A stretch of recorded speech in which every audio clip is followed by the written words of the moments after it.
Welcome to a football show Monday edition brought to you by Sinkers Beverages. Paul Kuharsky, paulkuharsky.com. I am Braden Gall. Paul, good afternoon, sir. How are you? Hello, I'm well. How are you?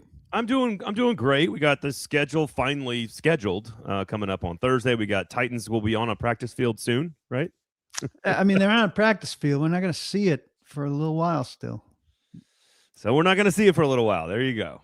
There you go. All right, so lots of stuff to discuss today. So I figure we got a lull in the action here, and you and I are going to set the benchmarks on the starting lineup for this potential Tennessee Titans 2026 edition, and we're going to give you what we think the starting lineup looks like today, and then maybe we'll come back to it in August or week one, PK, and say, like, how good did we do? How well did we do back in the spring in May? So we'll do that. There's also some other things out there floating around as it pertains to what you've written about.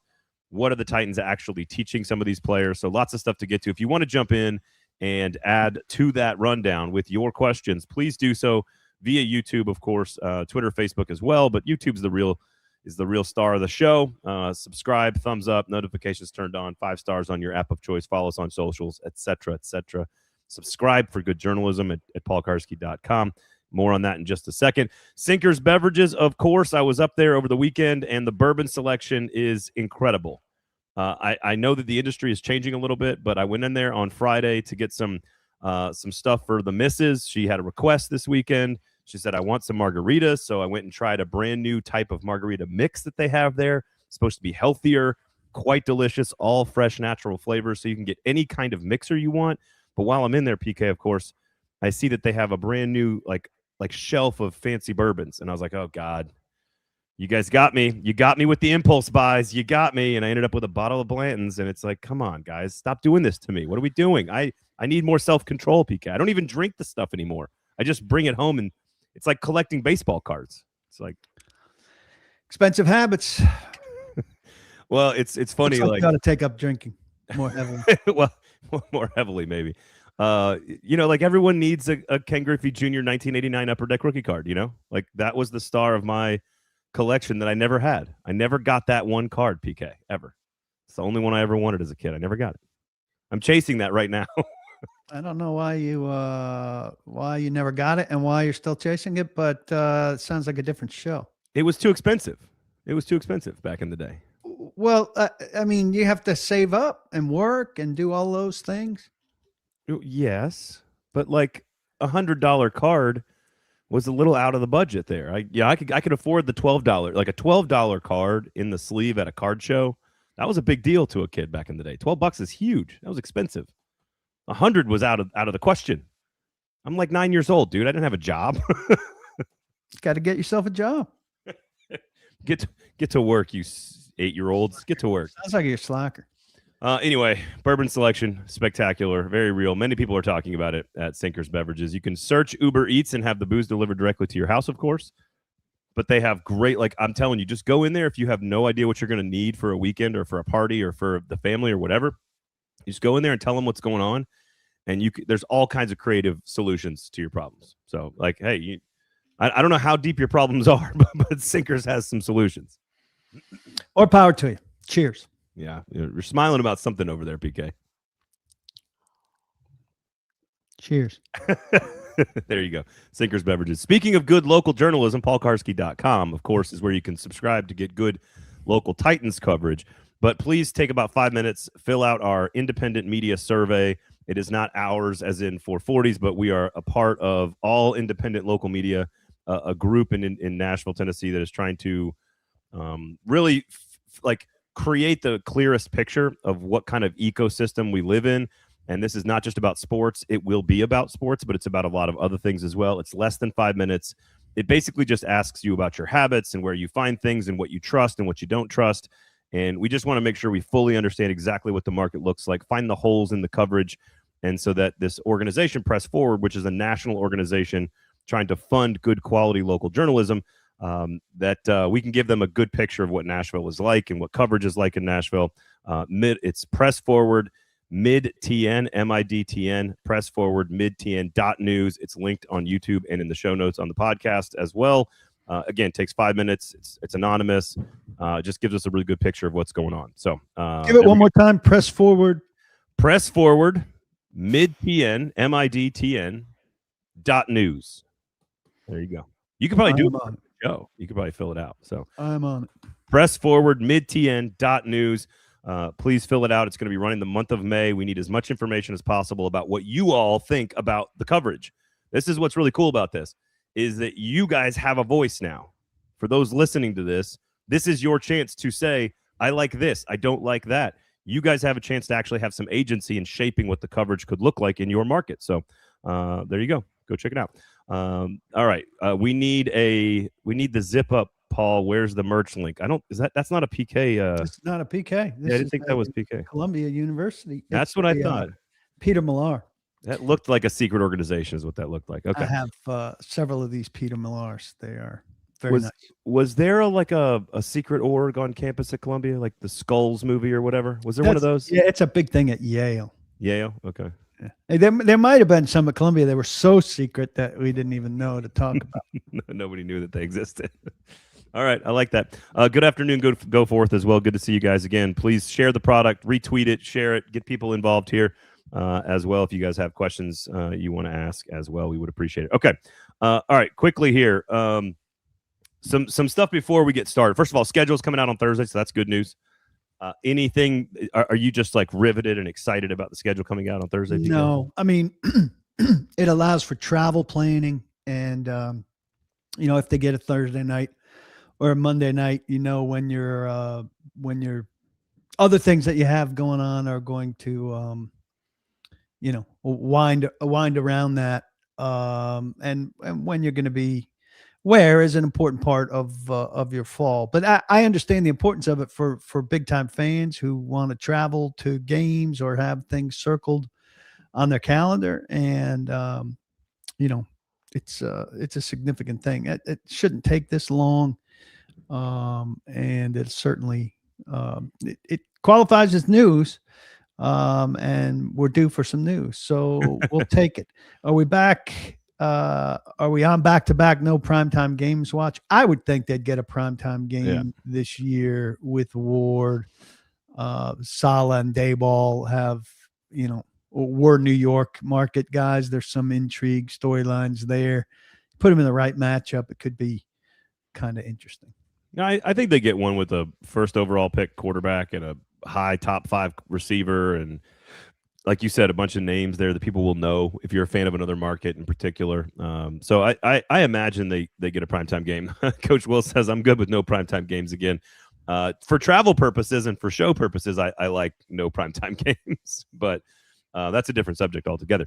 Okay, let's dive into sort of this. You wrote this story. The title is Inside the Titans Offseason Install Process. This was published this morning, a couple of hours ago. And I want you to, first of all, why did you catch this wrinkle here in that maybe they're going about teaching things differently to this group with an entirely new staff, an entirely new set of players here? What gave you the idea first? Well, I don't know. I don't know how different it is. Here's what gave me the idea. I did a big mailbag that published Friday night and ran throughout the weekend.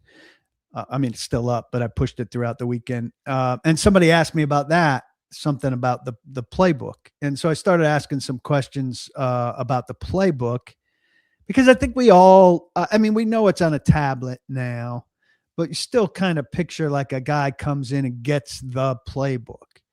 And so I was having some conversations, and you don't come in and get the playbook anymore. You come in, and on whatever day it is of install, you get that section added to your playbook. So like on the first day that they began to install stuff, which, wasn't right at the beginning when they're just doing training and all of that, the first day of phase 2, say, when the coaches could actually be with players on the field and be with players in the classroom, they would have gotten, phase 2, day 1 install. And whatever that is, and it sounds like Dayball kind of is setting the pace here, and the defense just matches up with what the offense does, which kind of makes sense, So you're doing first down runs, say, and then they're doing first down run defense. You're not even on the same field. You're not going against each other, and this is all walk through pace, stuff. Right. But in the classroom, So I get to work that day, or I wake up that day, and that's on my Microsoft Surface or whatever the hell the tablet is. And I've just got that. I'm studying that and whatever, and the concepts of that. And then the next day we'll have something built on top of that. And so the playbook kind of naturally grows. It's not all there right at the beginning. So I can't go overwhelm myself. Now, maybe for a quarterback, maybe for Cam, they give him more earlier. But the way it was kind of explained to me is that it's day by day, and that basically, by the end of phase 2, they will have gone through one install. This is common. By the end of phase 3, they will have gone through a second install, and in training camp, they will have gone through a third install. So they go through it all 3 times. And you get a little bit more precise and a little bit more polished, and have higher expectations for execution and all that each time you go. And, it's not until training camp that there's some contact involved in it.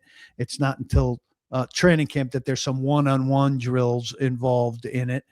But so that's how it's growing. The one most interesting thing that I found out really, and this was a defensive example given to me, but I presume it's going this way everywhere, is like at some places you would install like, okay, here's this coverage, single high safety coverage, say. So we're going to teach this coverage and everything's going to trickle down. So here's the big coverage concept and everything's going to trickle down. They're not teaching it that way. They're teaching, here are the elements that build up to cover 3 coverage. So we would be doing this underneath over here, and this and this and this. These are the 4 techniques that key this coverage, and we build it up. And here's cover 3. Okay. Like bottom up instead of top down, which I don't know how interesting that is or not, but there's something about what's going on right now and how it's operating. I'm more of a middle out guy. If you watch Silicon Valley, you know what I'm talking about. Look, here's what I find interesting about this is not that it's definitively right or wrong, or that we know what it means one way or the other. It's that when we see things that happen in the season, especially early in the year or even in training camp, we hopefully then can connect it to what you're talking about, right? Like we'll see maybe a broken coverage, or we'll see a certain route is working really well or not working really well, and we're going to go, well, why is that? And then from there, we'll have a better understanding of why, of when he gives an answer on that, we might understand, they want their linebackers to fly out of there on certain coverages or whatever. Like they'll be able to tell us a little bit of something. Yeah, and then they can take us back and say, we've been working on that since the beginning, and how we started was X. I mean, building on, and really this ultimately my question is going to just be like, do you have any sense of what Brian Daboll's offense is really going to look like? Because it all builds on itself throughout the course of the entire offseason.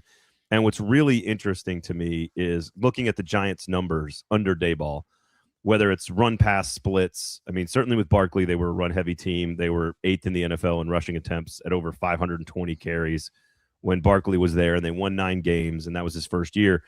But they were 2nd in the NFL last year in rushing attempts at 511. Obviously, he was only there. Daboll was only there for 10 games. But I don't know if you saw the Thursday show with Nick and I, but we went deeper into all of these numbers. And they averaged about 540 passes, which is, I think Cam Ward was 540 last year, which is really interesting. They averaged 477 carries, but they fluctuated greatly between quote-unquote pass-heavy and run heavy from season to season. Which I thought was really interesting. So they were Daboll's first 2 years, 25th in passing, 26th in passing, 8th in rushing, 16th in rushing in terms of attempts, like run pass divide. Then the very next 2 years, 9th in passing and 25th in rushing. So he was not, and I think he has spoken kind of vaguely about what he wants Cam to be, right? He's kind of said, no, we're gonna create an offense for Cam, not put Cam into our offensive box or whatever. So do you have any idea of what you think a Daboll offense will look like relative to what we saw in New York for 4 years, or is it almost irrelevant because all the players are different and hopefully he caters his offense to a different? I mean, I guess not all the players are different. There's few in there that are the same. Well, I mean, I think it's more option routes and stuff than it is kind of spacing based, if that makes any sense. I mean, that's the basic Earhart Perkins Sure. versus Shanahan stuff. But beyond that, no. You know, and I think that's part of the intrigue of the whole thing is mystery for us. And then I don't think we're coming out of it with as many answers as we want based on the hints that we're going to see from a couple OTA sessions and a mini camp and even training camp and even preseason games. I think a real unveiling in the first 3 games of the regular season, Yeah. where they can get some kind of competitive advantage by having been pretty vanilla conceptually.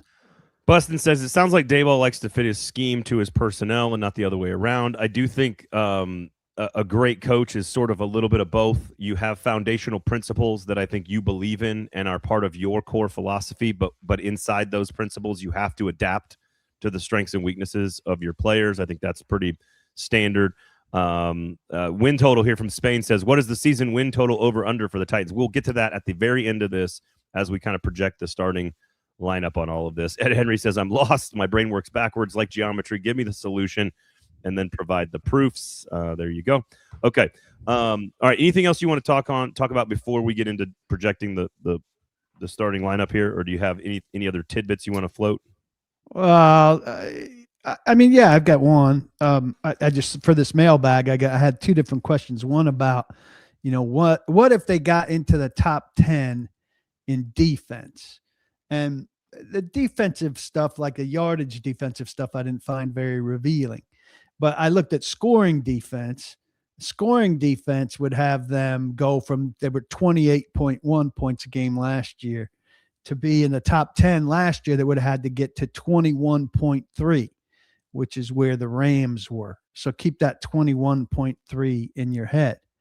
And then I had somebody else say, what would happen if they had a 10-spot jump in scoring offense, or points, 10-spot jump in points.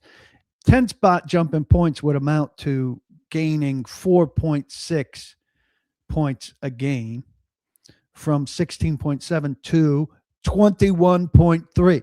So both of those numbers would get them to 21.3. So that would get them to 0 and 17 if they average 21.3 on both sides of they'd be 0 and 17. No, 0 and 17. They tie themselves every week. Hard to give up 0.3 of a point in a game, though, Paul. Yeah, 21.3. But if they got into the top 10 in scoring D, it would take them giving up an average of 21.3. And if they jumped 10 spots, these are not the same thing, but if they jumped 10 spots in scoring, that would get them to 21.3. Either way, I think limiting teams to 3 touchdowns or scoring 3 touchdowns would be a substantial improvement for this team. And both not unrealistic. I mean, gaining 4.6 points a game is not an outrageous. Paul, they have to average more than 20 points a game. Yeah. They have to. Absolutely have to. And defensively, I mean, I think limiting teams to 3 touchdowns is ambitious, but 28.1 was ridiculously high give up. I don't think it's going to be too hard to chop that down. Yeah. Well, this is a good question from Joey. I'm not even sure exactly what you're asking, but I'll try to talk through this here, which is Dayball a pure progression coach or letting the quarterback make the reads based on the coverage or both? Don't know how that works. Don't know how it works, but seems like progression would be simpler. I think it's both, but to your point, it's kind of a blend. I think when you get to a point that you're so good at picking up what the defense is actually going to run, because you have to see through the disguise, right? And I think it takes a lot of reps. I think it takes a lot of years to play the 4D chess and know exactly what's going to happen before the snap of the ball. I think there's certain players that are just great at it. The Peyton Mannings of the world, Tom Brady's of the world, Aaron Rodgers of the world can do that. I don't know how many guys can. So I think there are plays where you see it ahead of time and you know what's happening and you don't need to go through a progression. You need to hit the play as fast as possible, right? Like, hey, we know we've got rolled up press man coverage on DK over here. They're rolling 3 safety. They're going to be 2 safeties rolled this direction over here to Ridley and to Tate. We know we've got man-to-man coverage and we've got a go route called. We got to get to that play as fast as possible. The place to go on this play is right. there, And knowing in the progression.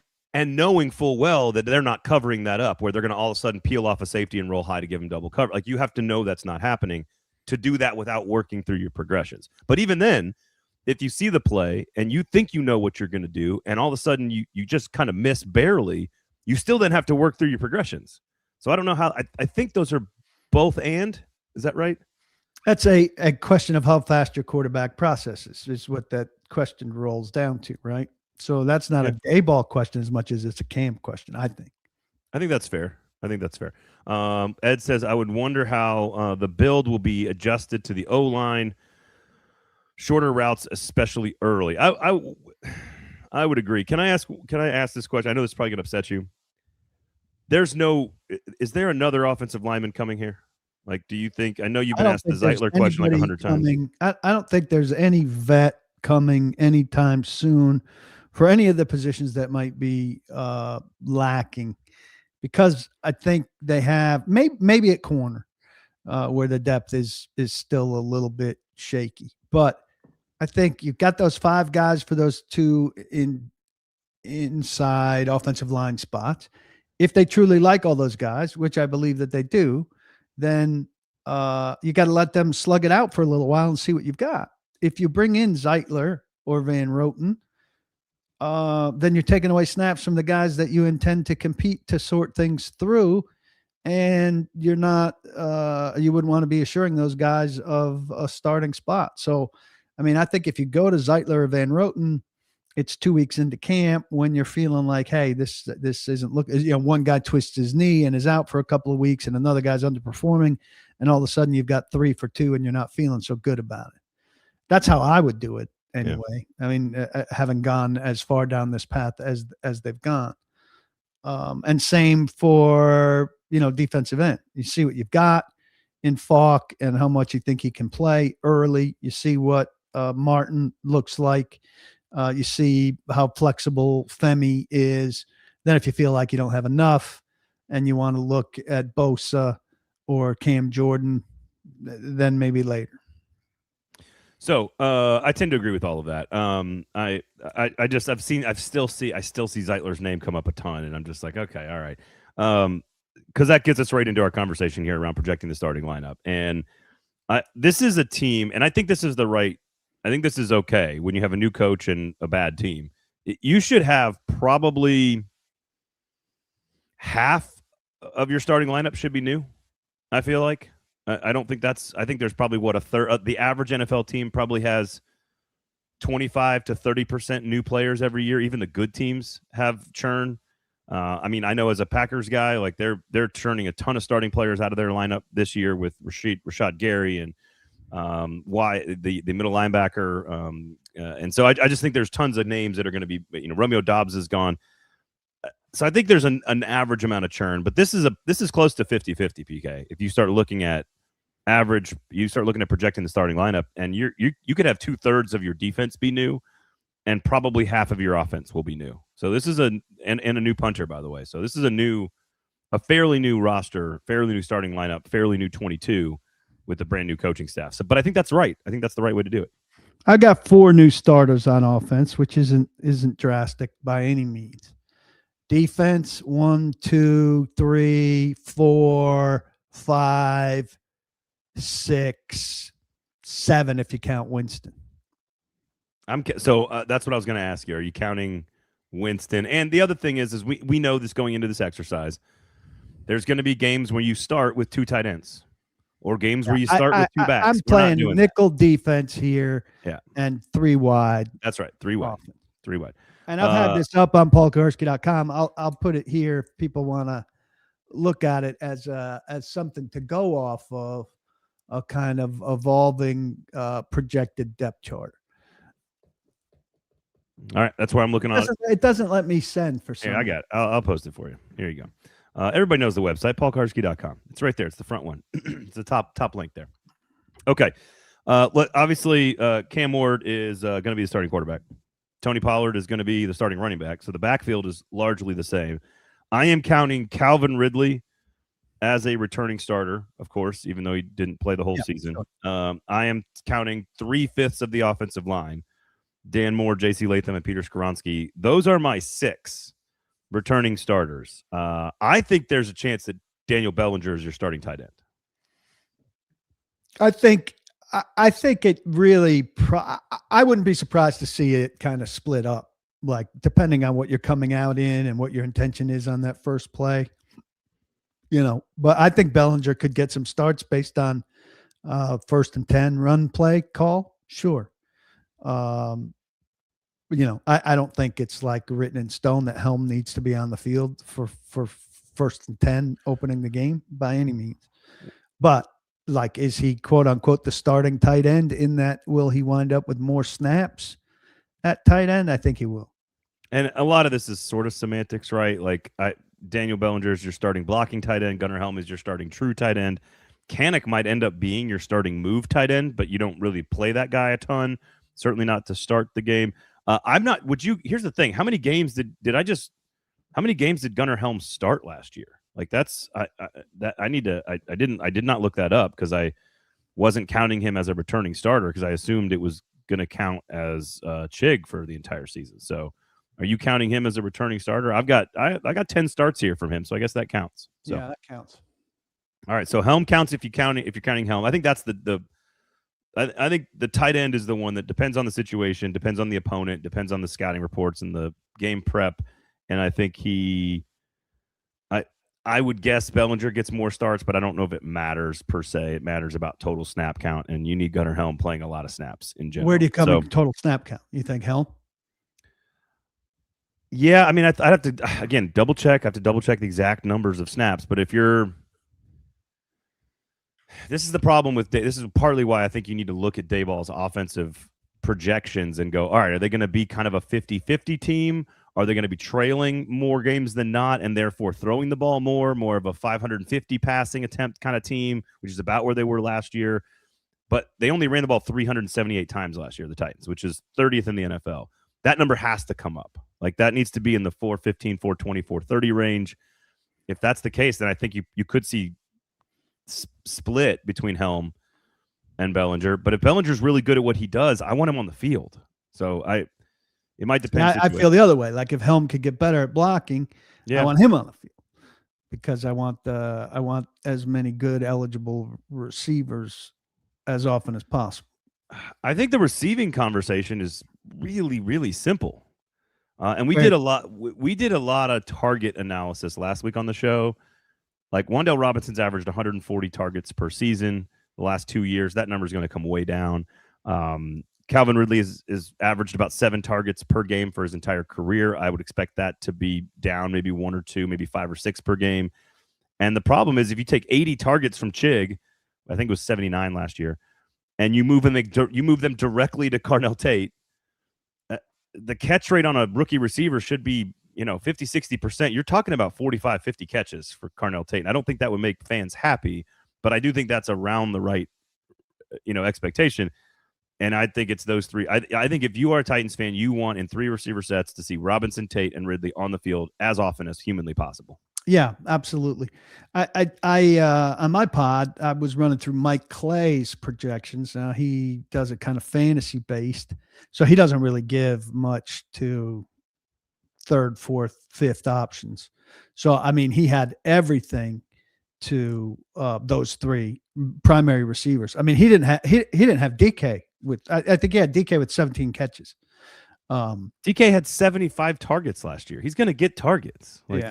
Well, but he had, and this created quite a debate on our thing. He had Tate, I think, in the high 70s with receptions, just over 1,000 yards, but with only 4 touchdown catches, with Cam only throwing 16 touchdowns. Cam accounted for 20 touchdowns. He threw 16, ran for 4, and had 10 interceptions. So one of the guys said, like, somebody commented, like, this would be devastatingly bad if Tate had those numbers. And others of us said, like, you're crazy. That would be a perfectly fine rookie season. And somebody else came back in and put a bunch of recent top 10 receivers in who didn't touch 1,000 yards. Ted McMillan, I think, had 745 or something like that.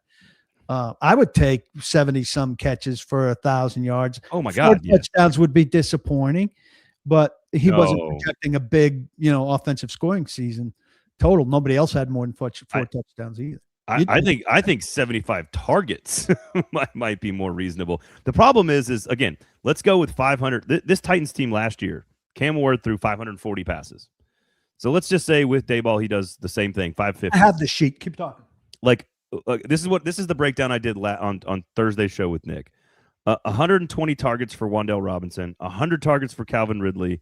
I think you go 85 to 90 targets for Carnell Tate. DK got 74 last year. I think he's probably in the 50, 60 range this year. Gunnar Helm had 55 targets. Io Manor had 90 targets last year. Well, Io Manor's not getting that number's coming way down. Like, that's where my point is Pollard and Spears had 91 targets between the two of them.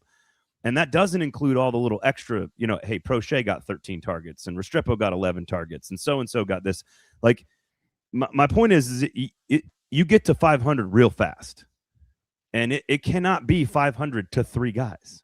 Yeah, your running backs catch passes, your tight ends catch passes, your 4th and 5th and 6th receiver get targeted some throughout the course of the season. I think Io Manor is going to plummet, and he's going to go from 89 targets, which led the team last year, I would guess to like 30 or 40 targets at most as your 5th receiver at most. But again, like 90 targets for the running backs, that's about right. This is Mike Clay again, fantasy centered kind of. Now he has Pollard with 45, Spears with 61. So there's your that's 105 targets. But receiving wise, you're going to hate it.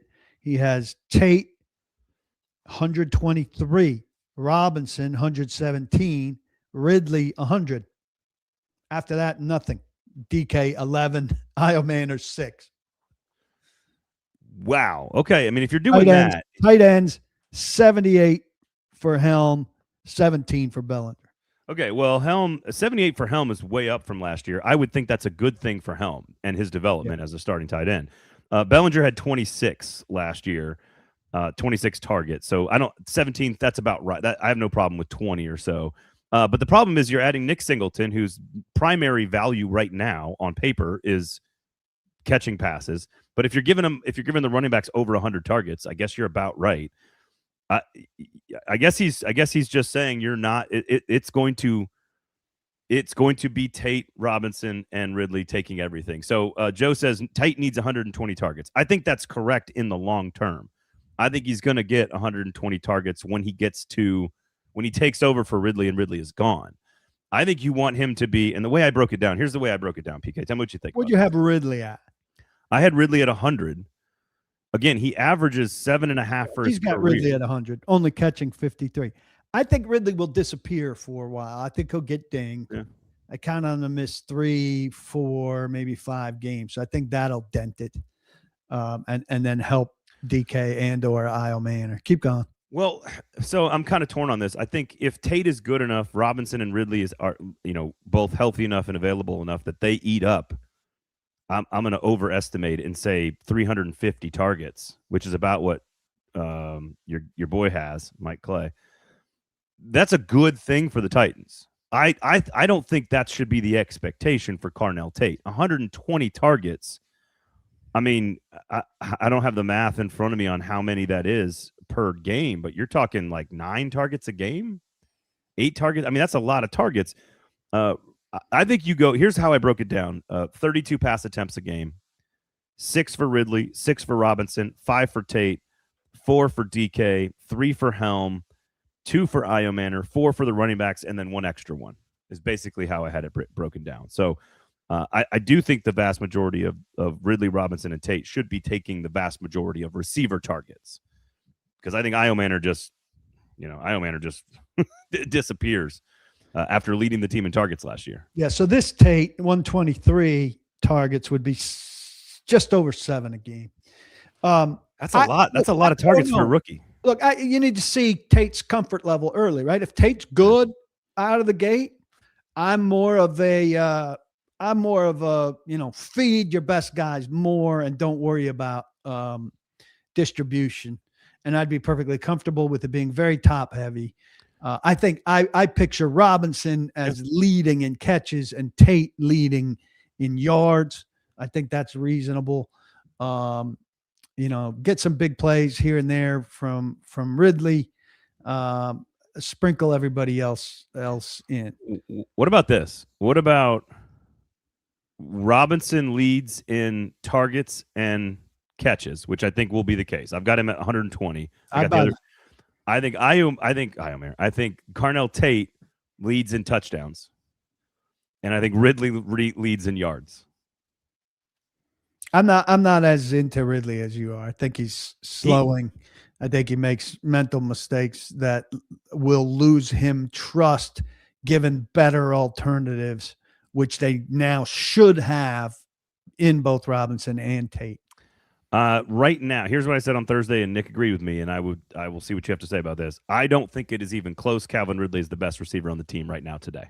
I don't think it's even close yet. I don't know. I mean, I'm not saying Tate. I think you need Tate to catch up. I want Tate to be the best receiver on the roster on opening day. Agree. And I think Robinson, depending on how he's deployed, can be a more dynamic and reliable guy. This team had drop problems last year. Calvin Ridley's in that. Wan'Dale Robinson isn't a drops guy and shouldn't be in that. And I think that could change things. Okay. I think for now, the guy who is like I want Tate to get there at the end of the season, but I think right now it's now I'm going back and looking at last year's first round receivers. Just a discussion, by the way, to be having where you got three like candidates who legitimately could be your best, whereas last year you're really forcing it with 2 4th-rounders to be. That's true. That's true. So Ted McMillan had 122 targets last year, 70 catches for 1,014 yards, 7 touchdowns. So I think it was his rookie year. That was his rookie year. So if it was last year. So if Carnell Tate gets to those numbers, I think you are ecstatic. You're picking up the 5th-year option like right away. Let me see who else is on here. I think it was those are tight ends. Emeka Egbuka also had 127 targets last year, but I think this sounds more reasonable.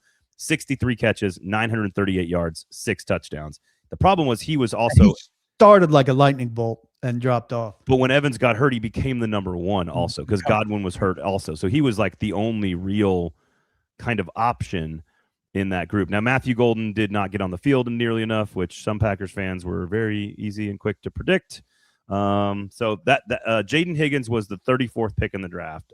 I don't know if it's fair to compare, but Higgins was so many different 68 targets, 41 catches, 525 yards, 6 touchdowns. So probably more productive than people realized. Yeah. But that's not really comparable to what we're talking about here. But he came after Chase or before? What do you mean? Higgins. I was Jaden Higgins. Sorry. For just last year. There's no other. The other guys who caught passes last year were tight ends. It was Colston Loveland and Tyler Warren. Yeah. So I was just looking at Tet and Egbuka last year as the two to compare to maybe Carnell Tate. I think if you get to 90 or 100 targets and you get to 60 plus catches, you get to 800 plus yards, and you get to 5 touchdowns plus, I think that is a really good rookie year to build on next season. Yeah. Josh Wright points something good out there. If you see that comment 3 from the bottom, Giants ran 81 more plays than the Titans last year. Could be, and Giants were a bad team last year. They drafted ahead of the Titans, but could be room for 30 to 40 more targets in the new offense. And you'd hope more than that, really. And Joe's making a good point here because Malik Neighbors was drafted, basically in the same area, 6th overall pick, played for Brian Daboll. I think that's fair, but this goes back to why this draft sucked. Relatively speaking, it is completely unfair to talk about arguably the greatest rookie season in the history of receivers and then say, well, that's what I expect out of Carnell Tate. 170 targets, 109 receptions, 1,200 yards, and 7 touchdowns. That is unreasonable to add to Carnell Tate's resume. I think 1,000-yard season, anybody yardage-wise should be happy if he is at or around 1,000 yards. What are the Titans' rookie records, by the way? Do you know off the top of your head? Titans like, who's the best rookie Titans receiver of all time? Like, A.J. Brown's season was pretty good, I feel like. But I don't remember exactly what it was because he didn't explode until his second season, I don't think. Oh, no, you know what? He had 1,051 yards, but only 52 catches. God, he was making a lot of big plays. What an explosive player. 8 touchdowns. Get rid of him after 3 years. Yeah, that's right. That's right. Much to your head coach's chagrin. Yeah, there you go. 52 catches, 1,051 yards, 8 touchdowns. We're a little off topic here, but fine. That's a good. No, this is a good topic, and that's a great year. On 20 over 20 yards per catch. Schlottman and Volson are scheduled to be your new starting offensive linemen. We already talked about Tate. That's by default. So. That's by default. I mean, I kept those spots in this depth chart that we're talking about at my site. I kept those spots blank. The starting spots blank until post draft to see what they did. Now they got a 90-man roster, 91-man roster with an international exemption. You got to have somebody in those spots. So they get them by default. They get them by veteran stature, but they need to win them. And that's probably, I don't know. What is the ideal scenario for the Titans with who they have? I think it is Schlottman and Volson holding the starting spots until Jackson Slater, Pat Coogan are ready to play. That would be meaning they're good enough to take over. That would be what I think you're hoping for. I love Pat Coogan, but I've watched some stuff of Pat Coogan that it just I think there's a prayerfulness to Pat Coogan. I tend to agree with you. Now I like what Ziegler said, that they're confident he's going to be the best version of Pat Coogan. But they don't know if that's a starting level guy or if that's a interior backup. And maybe it's a little less than that, frankly. Do you have Jackson Slater as a center? You have him listed as a center, but do you think he could also play? He can also play guard. I mean, I got mixed reviews from people with the outgoing regime. At least one thought he had trouble keeping weight on and had to be a center. But Borgo said he was playing more guard than center, but equipped for both and will fight for both. I think. Here's my broad stroke. Jackson Slater is a really key person for this whole conversation about this team, and I wrote about this about a month ago. Yeah. Like 6th round guy brought in to be given a year to develop with some foresight that trouble's coming down the road.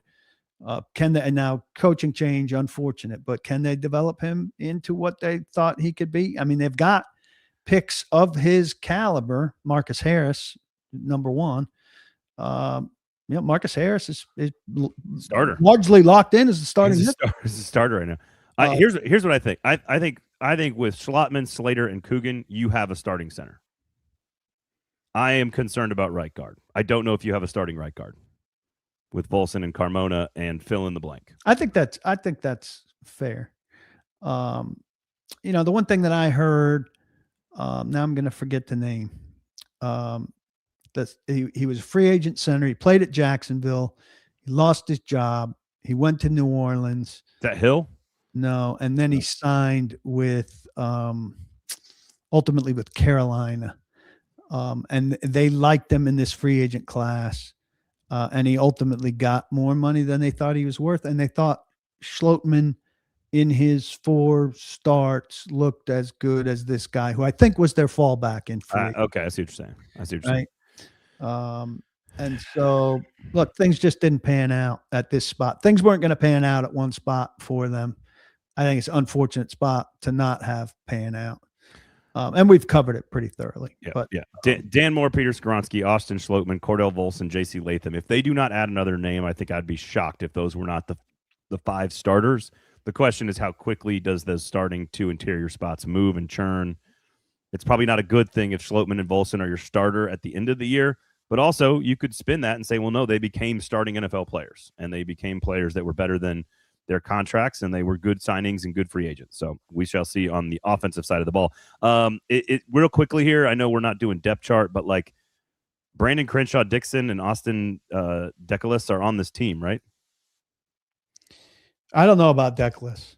I mean, who's their third tackle? Who's their third and fourth tackle? Well, they've got 2 undrafted rookie free agents who I think could have a chance. They could also shop for somebody that's dumped. Let's see here. Decalis was just awful. I mean, this Emil Wagner comes out with pretty good reputation. Where was he?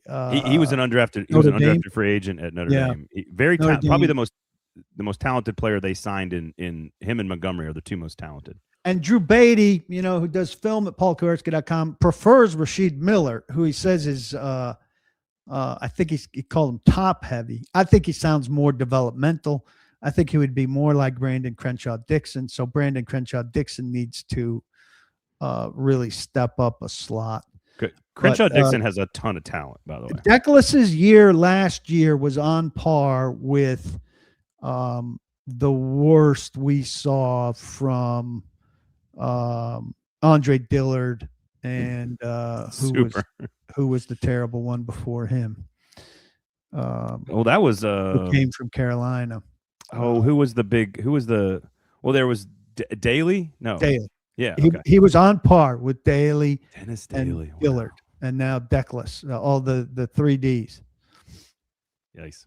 And the guy I was trying to think of was Luke Fortner, who signed with Carolina. Okay.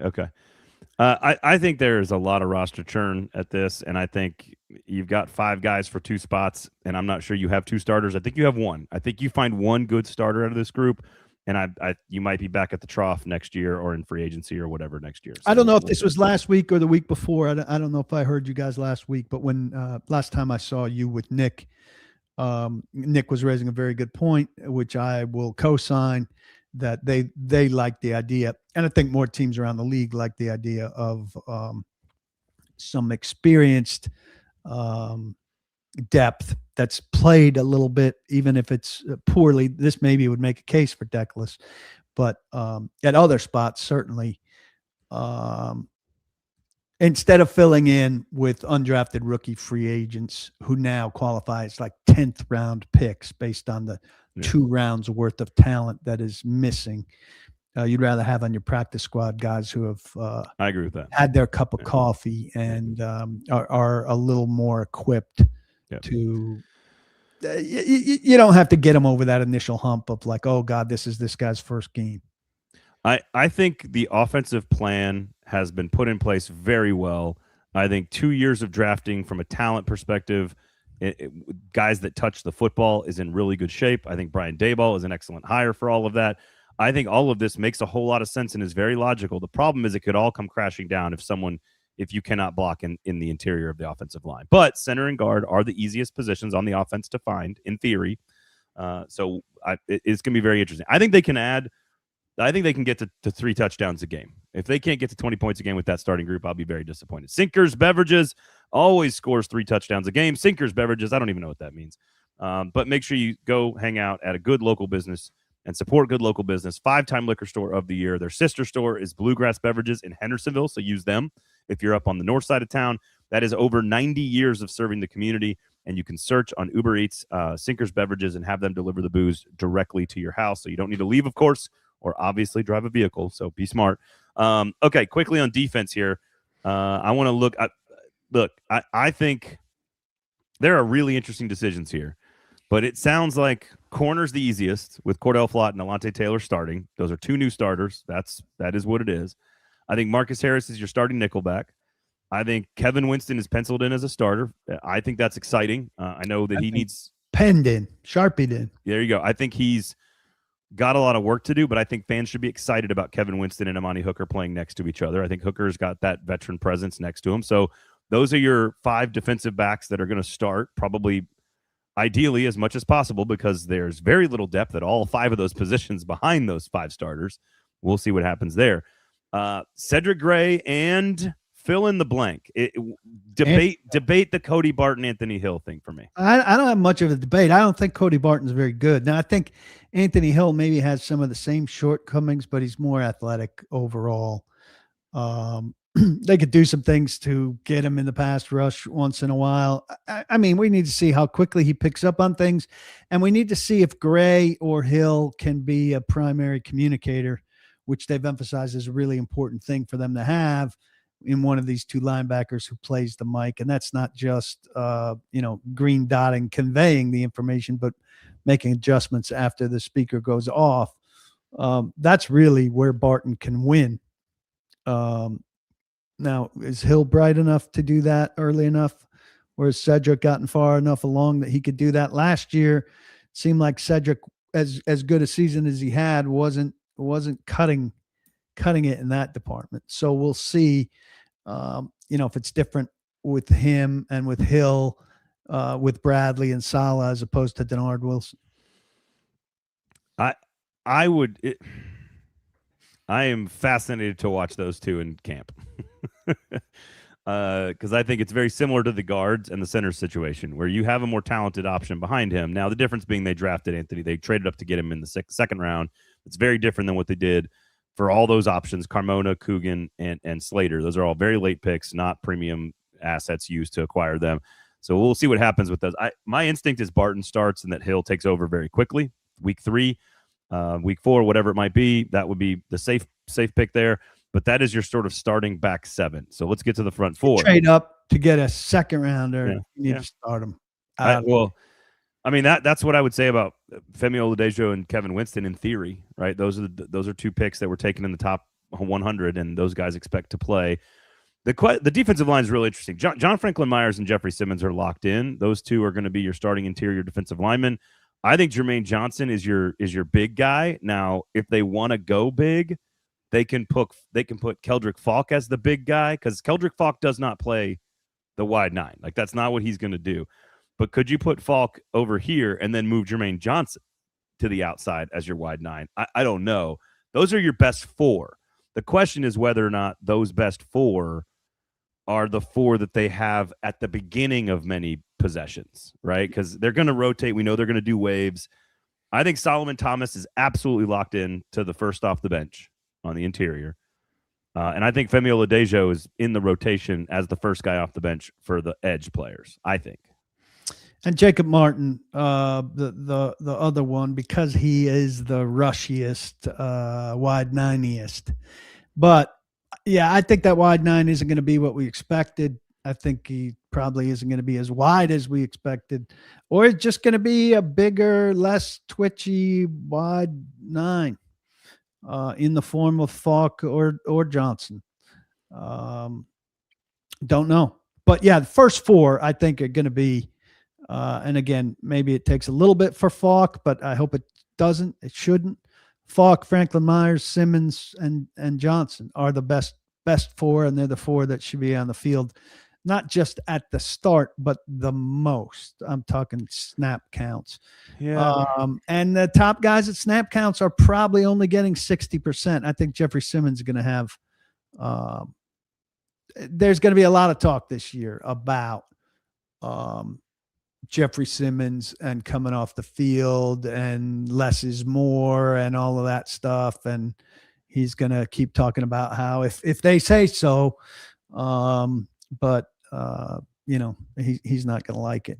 Harrell having 4 sacks at the end of the season he's not locked for the roster still. No, but I do think he does come off the edge a little bit better, kind of the way Jacob Martin does, a little bit better than the other one. So in serious pass rush situations, if Falk needs a breather or Johnson needs a breather, I think Harrell does provide a little bit of value at that position. He is not a long-term answer there, but I think he's a short-term answer there.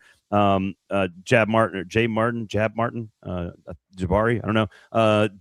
Don't they need 3 linebackers in a 4-3? No, they're going to play the 4-2-5 nickel. And in that sense, Cody Barton right away in week 1 is the better coverage backer. So that's my thought around Barton being there. But here's the thing about that. When they are in a straight base, when they on the occasion that they do have 3 linebackers on the field, those will be the 3 linebackers. Yeah, and Barton would be your Mike, I would assume, because Hill's athleticism. But You should not need to play too many more linebackers than those three, though. No. In theory, you don't. If anyone else is coming out like James Williams or Mohamed Diabate, these guys should not. These guys should not be playing a lot. It should be those three. Now, this is what's interesting, and Nick Suss floated this, and I don't hate this idea. James Williams has bendy edge body frame, just like Anthony Hill is kind of my version of like, are you sure he's not going to play? Maybe that's gotten shot down, by the way. That's not happening. The Anthony Hill thing. Yeah. No, I know. I know. I told you I was alone on Wide Nine Island for a long time. Being a couple weeks. But James Williams has that long arms, rangy explosiveness, and if you just want to make him an attack dog off the edge, there's worse ways to use his skill set, because I don't think you want him playing too much linebacker in critical situations. I don't think you want him playing too much. That's possible. Jordan Elliott, Solomon Thomas, probably the first two off the bench there. Jacob Martin, Jalen Harrell, and Femi Oladejo. That's going to be your big sort of 7 or 8 guys, 9 guys kind of coming off the bench on the defensive line. What do you make of that starting lineup? That's like, I mean, I'm counting Simmons, I'm counting Gray, and I'm counting Hooker as the only 3 returning starters. Otherwise, you got 8 new starters on your list, because I'm not counting Marcus Harris and I'm not counting Cody Barton. That's a lot of new starters. Cody Barton, why wouldn't you count Cody Barton? Because he's not in the starting lineup. Yeah. I mean, I think Winston, I think you have to count either Winston or who's the other one you left? Kevin. Out? Well, it's Marcus Harris or Kevin Winston. Yeah, one of those has to count as a carryover starter, I think. I mean, Winston started 6 games, so I guess and he was hurt. I mean, the reason he wasn't playing is because he was hurt, not because he lost the job. Okay, that's fair. And Harris started 5. It's an awful lot of turnover. Whole new identity, whole new persona, particularly, with the defensive line and with the outside corners. And those are spots that weren't producing, particularly off the edge. Simmons was taking care of the inside by himself, but edge rushing and outside coverage were problems, and they are substantially different there. So we'll see if these guys live up to the billing. I mean, I think we've both, and virtually everybody around this team has said floor is up for sure. Now we see, if the bigger names can do more for the ceiling than we think, a John Franklin Myers, a Falk, a Tate, and maybe a Robinson. How much can they really expand the top of this thing? The free agent class, to me, and I think I've fallen prey to this around this time every year for this Titans team. You're assuming that a free agent is going to step in, play the majority. I don't need you to start 17 games, but play the majority of them, 14, 15 starts, and play most snaps. You're just asking a lot out of guys who've played in the league and were not returned to their team for a reason. And Taylor and Flott and Robinson and Bellinger and the 2 offensive linemen, and you just keep going. Those are solutions to problems that are generally temporary and short term. And you look at that secondary, and you need I'm a big believer in Kevin Winston, but you need Winston to take a major step forward. You need Hooker to stay healthy. You need a 6th-round corner who's never really started other than 5 games to be much better than his draft stock, in Harris. You need 2 free agent corners to stay on the field at all times. You have nothing behind those guys right now. And I'm not trying to be insulting to the depth chart, but you got nothing there.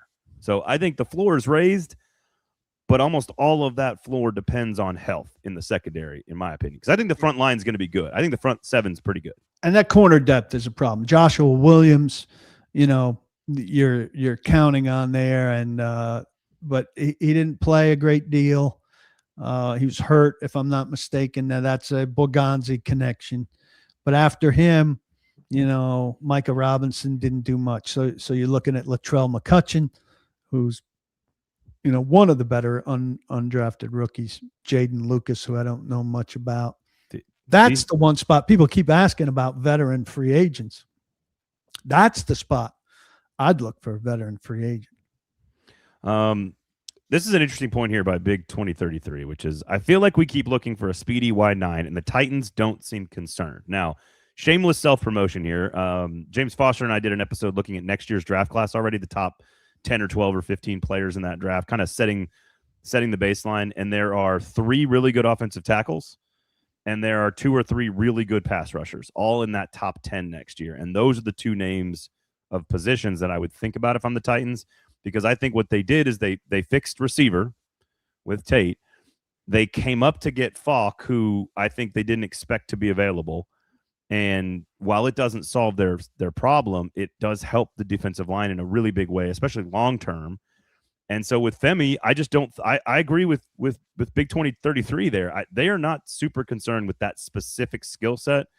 And when you start to look at next year's draft with Dylan Stewart out of South Carolina and Colin Simmons out of Texas and a few other names, there is going to be some really good pass rushing talent that will be available in that top 15 next year. Those 2 names in particular. So I'm kind of with him. They don't seem too worried about this. It's kind of like the interior offensive line. They're not super worried about the interior offensive line, but we know it wasn't their primary plan. That's the problem. They had other plans and didn't execute. That's why I'm a little bit more concerned with that. They've got a lot of faith in Aaron Whitecotton and Carmen Brasillo. That's for sure. They're 2 line coaches. I would say this, at least on the defensive line, they're stocked.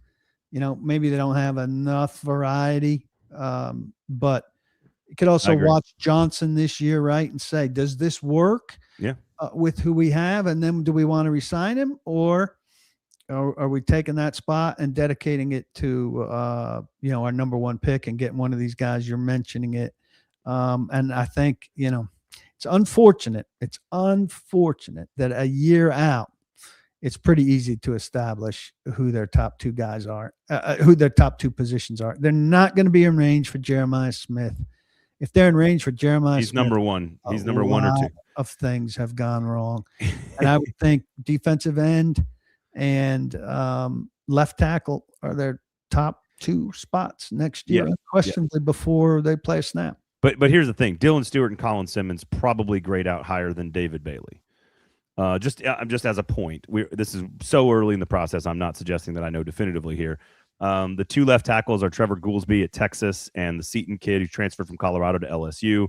Both of those guys grade out higher than Francis Moanoa and the other guys from this last year's draft class as well. Arch Manning is going to be your number 1 pick. Jeremiah Smith is going to be your number 2 pick. And then you also have an elite potential best corner in the draft in Leonard Moore out of Notre Dame, who could be better than anybody at corner in this last year's draft class. So the point being that when you look at the positions the Titans need, and I would go left tackle, edge rusher, corner, let's say hypothetically, those 3 all appear to be better than this last year's draft class, which tells you taking Carnell Tate might have been the right thing to do. If that's the evaluation of next year, and you're picking 8th or 9th, which we're going to end this show on over under win total, I don't think they're in the mix for a top 4 pick. It's possible, but that means a lot of things went wrong. Yeah, and somebody out there's throwing out a wild trade to go get Jeremiah Smith. They're not trading away multiple firsts and Jeffrey Simmons to go get Jeremiah Smith. It's just ridiculous. He is a Calvin Johnson type of talent. You just, first off, the people in range to take him are going to take him. Secondly, you're trading away the picks that you need for the left tackle and the defensive end. They're going to complete your rebuild. That's right. And frankly, like Ridley's the only real receiver on the roster that is pretty much like I don't want to say guaranteed not to be back, but like Robinson's 2-year contract, everybody, he's got the 3-year, right, or 4-year deal with 2 out after 2. And so you're almost guaranteed Tate, Robinson, Iomander, DK as your top 4 next year. Maybe you inject somebody else into that group, but all 4 of those guys are coming back next year, almost guaranteed. Jermaine Johnson, by the way, also could be back to your point. That's a former first-round pick. That guy's got pedigree. He's got skill. So it's not like they're not going to give him a chance to win another contract. I think it's a really good thing if you get a second contract out of him. You gave up T'Vondre Sweat to get that. So I think you have to assume, I don't know what that is, like a 2-year, $25 million deal or something like that to prove it for Jermaine Johnson, but I think that could be in the ballpark there. All right, over-under win total. Here's what I would say, because I do think the floor is elevated. I don't think the ceiling's very high, but I also don't feel like they are going to be in the mix for those top 3 or 4 players next year in the draft. And so I would put it at 7.5. That would be my over-under. I was thinking 6.5? 5.5. Okay. But I think It should be 6.5, but I won't be surprised in Vegas if it's 5.5. Okay, I think maybe you're right. Maybe I was overinflating that. To take the over on 8 would probably mean everything went well. Everybody stayed healthy.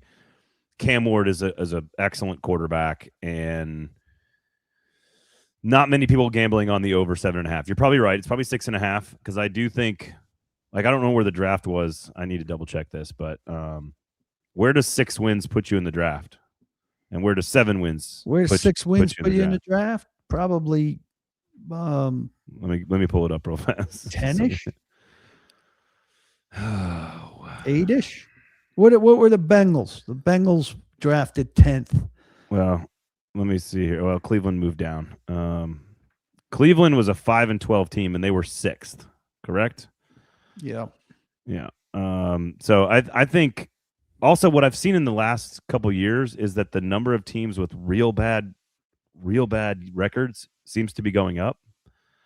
If that makes sense. It's less of a middle. Yeah, 5-12 was the 7th pick last year. So there's no value in being 7th.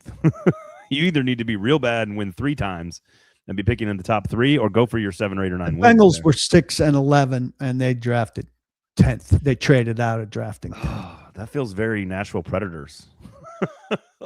No chance of winning anything, but didn't get a top 8 or 9 pick. The Chiefs drafted what, 8th? 9th. They were 9th. 9th. Yeah, they were 6-11. So there was a tie. Okay. 6-11. Okay. And then New Orleans was 8th, and they had 6-11. So you can get to the 8th pick with 6 wins. You can get as high as the 8th pick last year. Yeah. I think that's right. I think they're picking between 8 and 12 next year. That's what I would say. And to me, that's between 6 and 8 wins. Yeah, I think that sounds about right. Does 7 wins the division? Does 7 wins win the division? The answer: no. No. Houston's good. I think Houston is the favorite. Houston, I mean, just playing defense, Houston's going to cause a lot of problems, and I think they'll be better on offense. I think the quarterback isn't what is expected, but I think they're a game management team, and they're going to bash your head in on defense. And, I like Houston to win the division. Yes. If they're only allowing 16 points a game, they'll find ways to win. Mm-hmm. And then Jacksonville's a clear wild card team at 10 or 11 wins. Jacksonville probably comes back a little bit, but they know what they're doing now. They know what they're doing. And we don't know that the Titans know what they're doing yet. We don't. I mean, they could easily be a third place team. I think they're better than the Colts. I think the Colts are, Colts have a big quarterback question at the beginning. How long is Daniel Jones going to miss? And then what's he going to be able to do once he's back on that Achilles? That's a 2-year injury. Well, as usual, this entire conversation hinges on the fact that Cam Ward will be very good. If Cam Ward is very good, they can absolutely hit the over on 6.5 or 7.5. If Cam Ward is an average player, I think they get to about 6 or 7 wins. And if Cam Ward ain't the answer and he's a bust, they're back picking in the top 4 again. So, I think they've got to be able to win 6, right? You got to be able to double up on what you did. And that's without me looking at the schedule right now or any of that. You need to win 6 games. Totally agree. All right, go to Sinkers. You need to go to Sinkers. You need to read paulkuharsky.com. Make sure you check out our survey for independent media in Nashville, Tennessee, the Middle Tennessee area, 40 counties. Fill out that survey for us. It's anonymous. It's less than 5 minutes. In fact, you could have a cocktail while filling out the survey and then go read paulkuharsky.com. You could do it all at one time. Get that cocktail from Sinkers Beverages, of course. So other than that about does it for us. Went a little long today, but I think the conversation's worth it. And we'll be back on Thursday with Nick to talk more Titans football. For Paul, I'm Braden. Thanks for listening. Thanks for hanging out. We'll talk to you next time. Cheers.